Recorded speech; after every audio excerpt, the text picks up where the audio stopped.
50,000 টাকার ভিতরে 5টি লাভজনক ব্যবসার আইডিয়া। 50,000 টাকার ভিতরে 5টি লাভজনক কি ব্যবসা করতে পারবেন? 2025 সালে যারা 50,000 টাকা পুঁজি আছে, আপনি যদি এরকমটা চিন্তা ভাবনা থাকে যে আপনার হাতে 50,000 টাকা আছে, সে 50,000 টাকার ভিতরে আপনি ব্যবসা করতে চান, তাহলে আজকের এই ভিডিওটি শুধু আপনার জন্য।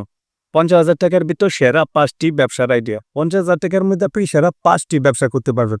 সেই 5টি কি ব্যবসা আজকে এই ভিডিওতে লাইভ স্ক্রিনে প্রমাণ সহ দেখাবো।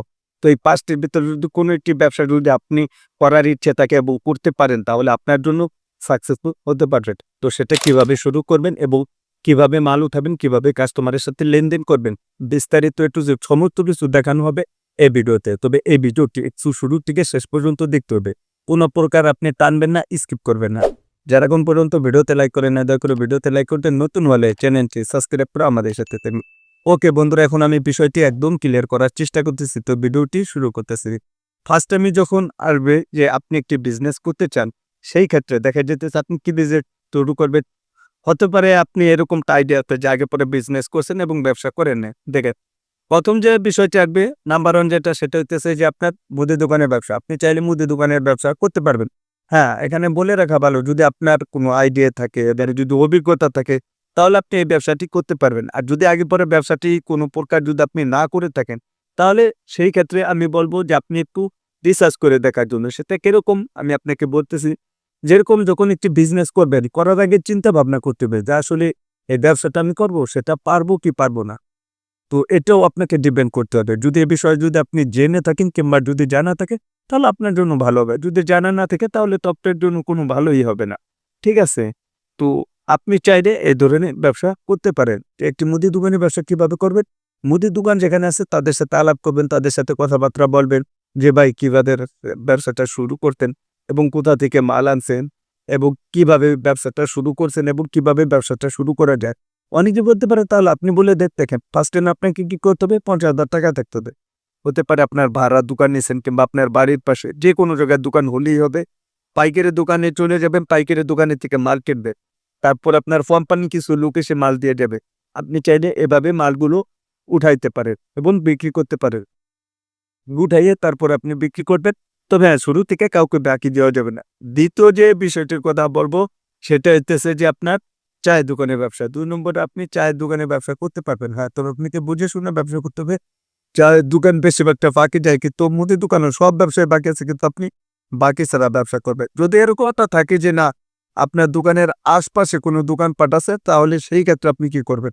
আপনাকে খুব সতর্কভাবে ব্যবসাগুলো করতে হবে। কোনো প্রকার বাকি দেওয়া যাবে না। যদি বাকি দেন, তাহলে আপনার জন্য একটু সমস্যা হতে পারে। অনেকে আমাকে প্রশ্ন করতে পারেন কিরকম সমস্যা? দেখেন, শুরু থেকে বাকি দিলে ওই টাকাটা আর উঠবে না। সো 3 নম্বর যে ব্যবসাটার কথা বলবো, সেটা হইতেছে যে আপনার কসমেটিকের দোকানের ব্যবসা। আপনি চাইলে কসমেটিকের দোকানের ব্যবসা করতে পারেন। বর্তমানে আপনারা জানেন সামনে রমজান মাস, এই ঈদের টাইমে যদি আপনি ব্যবসা করতে পারেন, তাহলে হিউজ পরিমাণে চলবে। আপনি চাইলে এই ধরনের ব্যবসা করতে পারেন। হ্যাঁ, আপনি চায়ের দোকানে যাবেন, তাদের সাথে আলাপ করবেন। আপনি চাইলে এই ধরনের বিজনেস করতে পারেন। যে ব্যবসাটা কিভাবে শুরু করতে হবে এবং কিভাবে করলে ভালো হবে।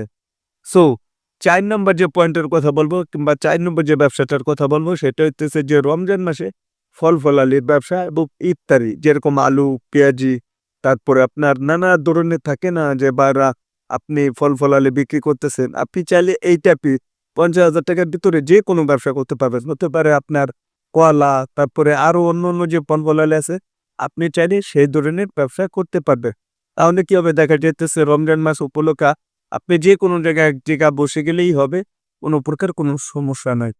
5 নম্বর যে ব্যবসাটার কথা বলবো সর্বশেষ, সেটা হইতেছে যে আপনার অনেক ভাইরা আছে, দেখেন এই বিষয়টা আমি একটু বলে রাখা ভালো। যেরকম পোশাক-আশাক। আপনি চাইলে গ্রামগঞ্জে এবং শহরে কিংবা ফুটপাতে যে কোনো জায়গায় আপনি পাইকারি মাল কিনে এনে পরে আপনি খুচরাও বিক্রি করতে পারবেন এবং পাইকারি মাল কিনে এনে অল্প টাকার মধ্যে আপনি ছেড়ে দিতে পারবেন। অনেকে আমাকে প্রশ্ন করতে পারেন তাহলে সেটা কিভাবে সম্ভব? দেখেন, আপনি কোনো একটা দোকানে চলে যাবেন, যেরকম ঢাকা আছে, আপনার নিউ মার্কেট আছে, গুলিস্তান আছে, তারপর আপনার পোশাক-আশাকে যেরকম আপনার আলম টাওয়ার মার্কেট, কেরানীগঞ্জ আছে।